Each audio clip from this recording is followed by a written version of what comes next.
I remember the day that I was diagnosed with stage 1C ovarian cancer. It was one of the worst days of my life for multiple reasons. I was in my last semester of college. I was hundreds of miles away from my core set of friends and family, and I was confused as to how the hell I even got cancer in the first place.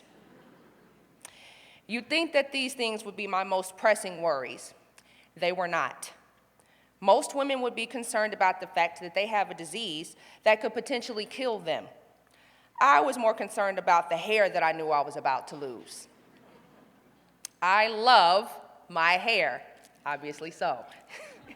I'm actually obsessed about it. Not so obsessed that I wouldn't cut it into a fresh new style because it always grows back and fast. But I was obsessed enough to know that I wouldn't have a fresh cut this time. I'd be completely bald. What real woman wants to walk around like that? I didn't, but I had to learn to. I had my head completely shaved about 3 weeks after I started chemo. Not being completely comfortable with my new hairstyle, I made a call to my stepfather and asked him to send me some money to purchase a wig. Within 3 days, I had a check for $40 and was at the nearest costume shop looking at what I figured to be what was the cutest wig to fit my face. I found one, but even in finding it, trying it on, and wearing it for a couple of days, I started to feel, kind of phony. Anyone that knew me knew that I had grown out of wearing straight hair at the age of 19. So to stand here now at age 22 with a bone straight wig on made me feel like I was putting on the biggest front of the planet. That wig rubbed my spirit in the wrong way every time I put it on my head. I looked in the mirror and saw everything but me. The wig wasn't just causing my spirit discomfort. It was also interfering with the temperature of my body, which at this point had started into full swing hot flashes caused by the removal of my left ovary and fallopian tube. I could be at the mall with that damn wig on. And once the hot flashes kicked in, the wig became the main source of the heat on my body. I went to a step show with that wig on and swore on the Bible and the Quran that everyone who was staring at me was doing so because they knew I didn't have no damn hair and the wig I had on was definitely not mine. The last time that wig saw my scalp was at Chili's while I was with my really good friends. We were just sitting there, chilling, eating, catching up, and when all of a sudden I felt this tremendous flash of heat envelope my body. Keep in mind, I was sitting directly under an air duct that was pumping out cold air because of the steadily rising heat outside. And we're in Nashville, consider how bad the heat is in about April. But all this meant absolutely nothing. That vent was blowing cold air directly on the back of my neck, and those flashes were still slapping me in the face. Every 5 minutes or so, I would stop in mid-conversation and say, "Y'all, I'm really, really hot." After suffering through this for about 30 minutes, my hand moved to my head before my mind had real time to comprehend what I was about to do. Considering your laughter, I think you all know what I did next. In one fluid motion, I reached up, politely snatched that damn wig off my head, placed it on the corner of the chair located next to me, looked at my friend dead in the face and said, "Hey, y'all, don't let me forget that."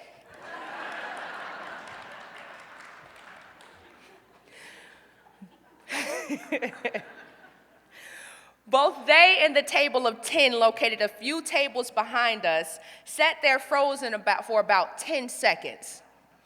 At about 11 seconds and some change, one of my friends burst into laughter, while the other one stood there still in shock.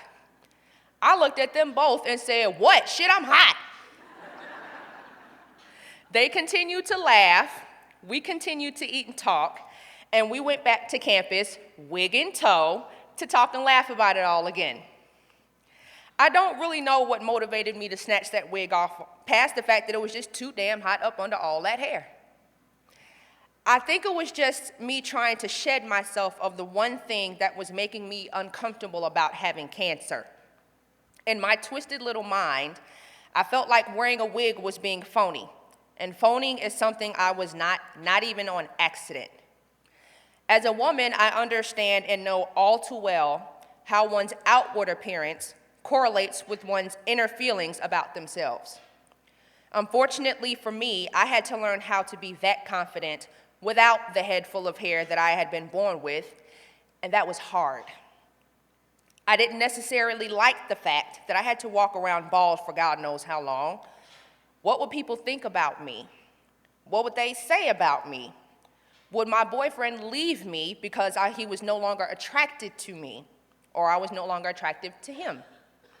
Would people think I was still pretty? Hell, would I think I was still pretty? But I surely didn't like the idea of being uncomfortable in my own skin either.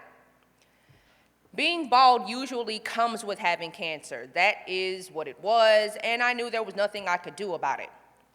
What I could do was try and be as comfortable as possible, and I was everything but that with that damn wig on my scalp. Ultimately, pre- and post-diagnosis, I had to learn to just live my life according to my normal. And post-diagnosis, my normal, my second act, was to start telling my story to whomever would get something out of it. I couldn't just hold on to my story knowing that it could be a shared story among many thousands of women across the world. That need for me to tell my story led to opportunities for me to lecture with the Chicago chapters of both Gilda's Club and the National Ovarian Cancer Coalition, respectively.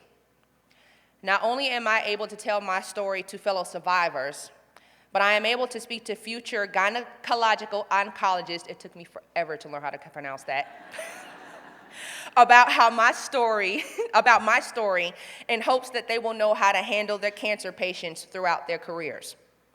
I also wrote and published a book entitled Coming to My Crossroads. I needed to get my own personal story out to the masses, and I'm currently in the process of republishing the book in order to reach more women like me. My snatching my wig off in the full view of the public wouldn't be considered normal or kosher to the masses, but who gives a damn? I sure don't.